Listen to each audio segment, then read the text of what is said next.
Oke, bismillahirrahmanirrahim. Assalamualaikum warahmatullahi wabarakatuh. Selamat pagi, siswa-siswi Emma Al-Mansur kelas 12 IPA.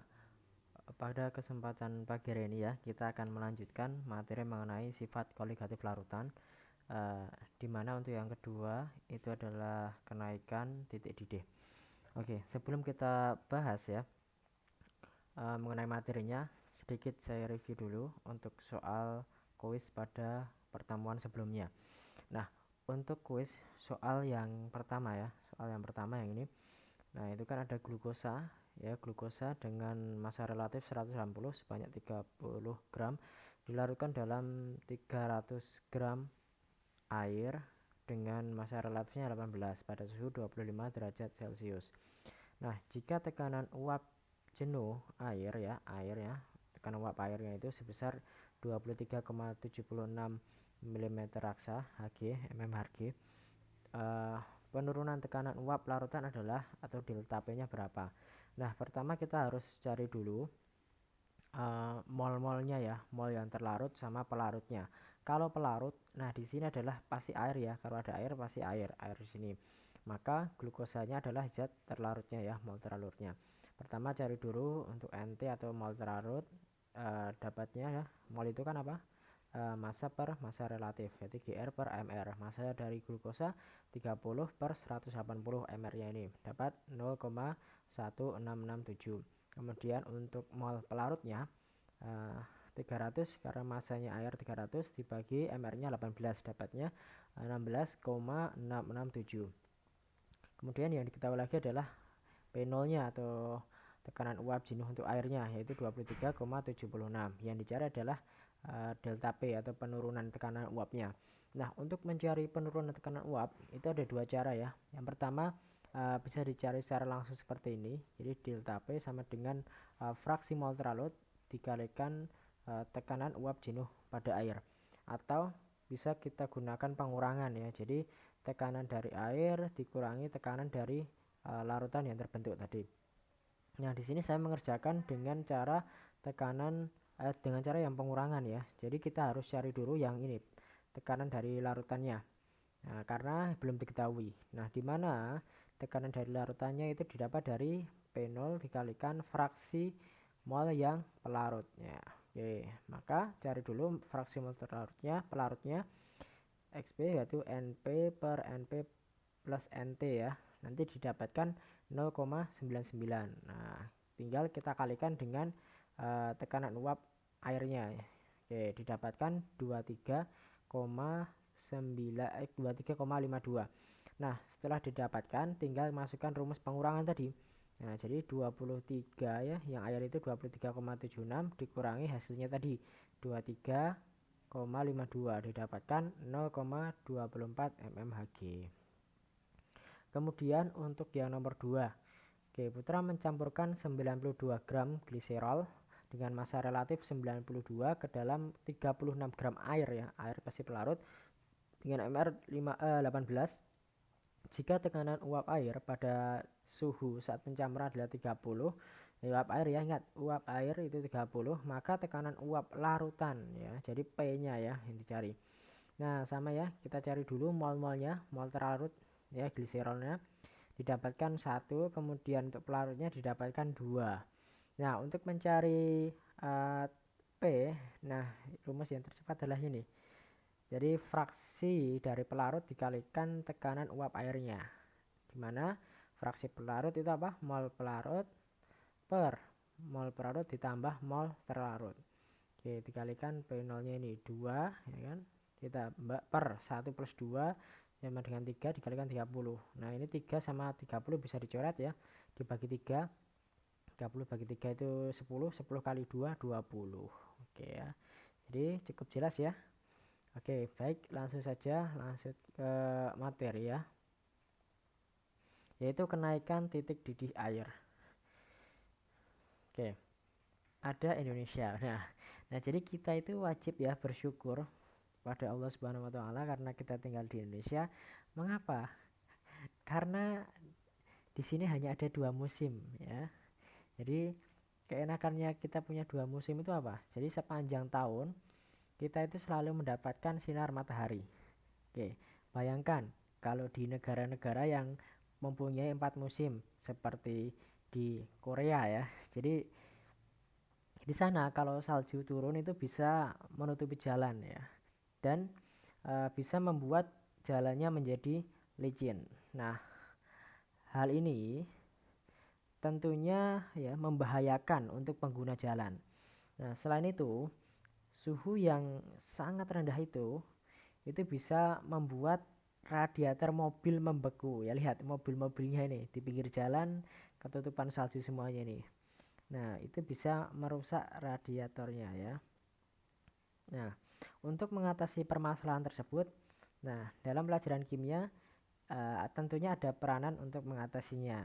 Nah, yang pertama ya, untuk supaya jalannya nggak licin ya, supaya jalannya tidak licin, pada saat setelah pembersihan itu sedikit ditaburkan garam dapur di jalanan.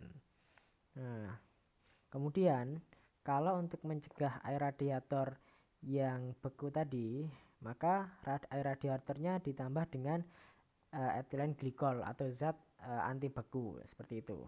Nah, sehingga orang-orang di daerah yang bersalju itu dapat beraktivitas seperti biasanya tanpa ada kendala. Ya, kendalanya mungkin di cuacanya lah, suhunya seperti itu. Oke, langsung saja ya. Kita masuk ke materi titik didih.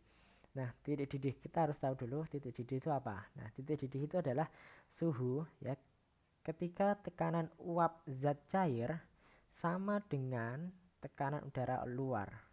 Tekanan zat cair sama dengan tekanan udara zat luar.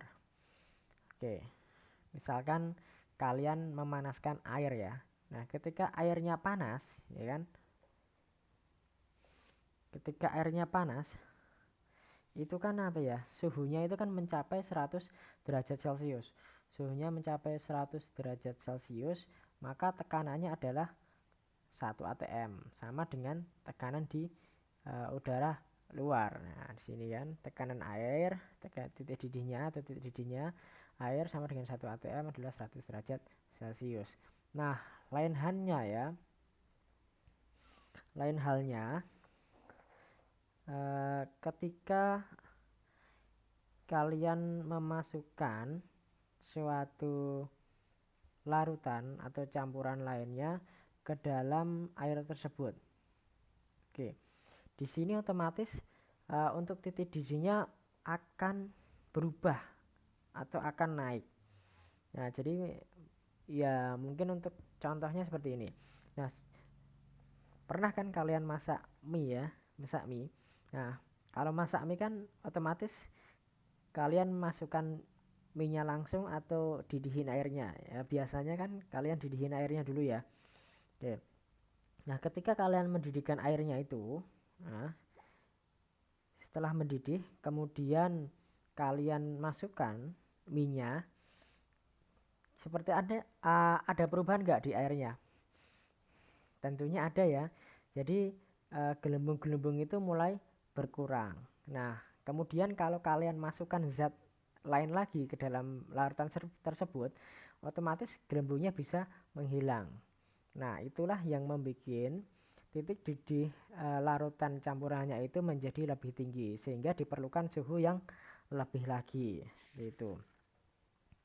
Nah, di sini untuk kenaikan titik didih atau TB ya, ini B itu dari kata boil ya. Itu adalah titik didih larutan ya, yang sudah dicampur tadi dikurangi dengan titik didih pelarut. Nah, untuk titik didih larutan, nah itu didapat dari tinggal dipindah ruas ya.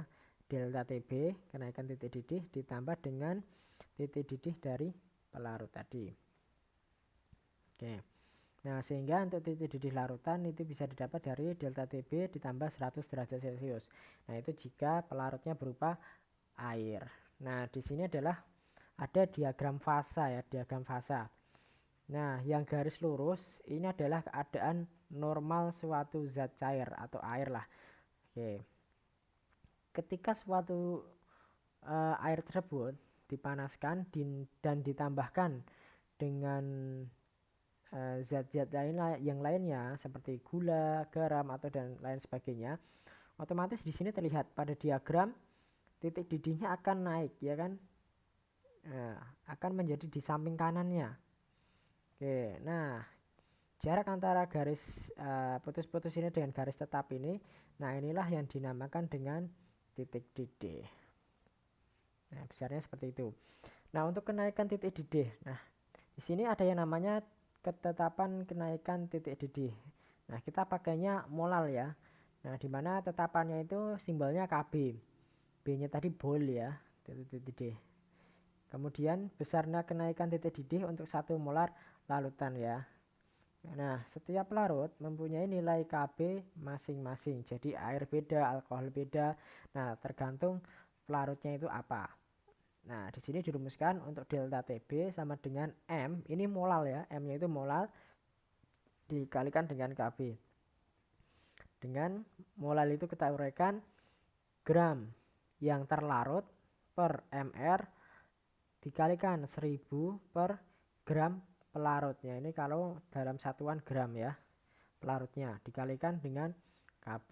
Nah, oke, Tb itu kenaikan TD, Kb tetapan, M itu molalitas. Oke, nah ini untuk larutan non elektrolit. Nah, beda halnya kalau dengan larutan elektrolit nanti tinggal ditambahkan faktor Van Hoff ya, seperti pertemuan kemarin yaitu I. Nah, itu sama sih ya. Itu maaf ini kurang miring ya. Itu sama dengan 1 plus N-1 kali alfa. Alfa itu apa? Derajat ionisasi. Kemudian ini juga sama untuk elektrolit kuat ya. Elektrolit kuat itu berupa asam kuat, basa kuat, dan garam. Itu nilai I-nya tergantung dengan jumlah muatannya ya. Oke, misalkan NaCl. Nah, ini ada 2 muatan ya, Na plus sama Cl min. Nah, maka nilai I-nya adalah 2 seperti itu. Nah, ini untuk larutan elektrolit. Nah, untuk contoh soalnya. Oke, untuk contoh soalnya. Untuk kenaikan titik didih 250 ml air menjadi 100,1 derajat Celcius pada tekanan 1 atm dengan nilai Kb 0,5 derajat Celcius per molal, maka jumlah massa gula yang harus dilarutkan adalah air segini. Supaya kenaikan titik didihnya jadi seperti ini, gulanya harus ditambah berapa ke larutannya, ke airnya. Nah, di sini ingat dulu ya. Di sini yang kita pakai adalah air. Nah, nggak usah bingung, air. Nah, satuannya kok nggak gram? Nah, ini kan soalnya mudah saja. Kalau ro air ya, ro air itu kan 1 gram per mililiter ya. Otomatis nanti kalau diubah ke gram juga sama, 250 gram juga. Oke.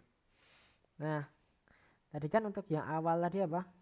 Kalau kenaikan titik didih Tb itu adalah titik didih yang larutan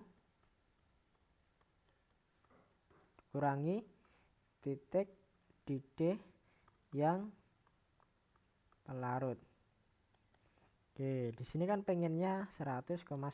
Kemudian pelarutnya apa? Air. Air itu mendidih di suhu 100 derajat Celcius. Berarti kenaikannya 0,1. Nah, disuruh mencari gram terlarutnya ya. Jadi untuk delta Tb ini yang dicari. Delta Tb itu apa? Molaritas kalikan Kb. Jadi saya tulis langsung aja Gt per mr dikalikan 1000 per gram pelarutnya dikalikan nilai dari tetapannya. Ini delta Tb kita sudah tahu 0,1. Ini yang kita cari per mr nya itu 342 dikalikan 1000 per ini 250 dikalikan 0,5. Oke, ini saya coret ya. 1000 bagi 250 kan 4. Oke, 0,1 ini Gt Ini dapatnya 4 kali 0,5 itu 2 dibagi 342.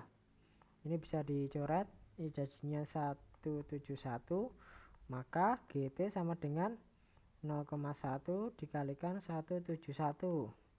Oke, sama dengan 17,1 gram. Oke. Nah, mungkin cukup dulu untuk pembelajaran hari ini. Semoga bermanfaat. Assalamualaikum warahmatullahi wabarakatuh.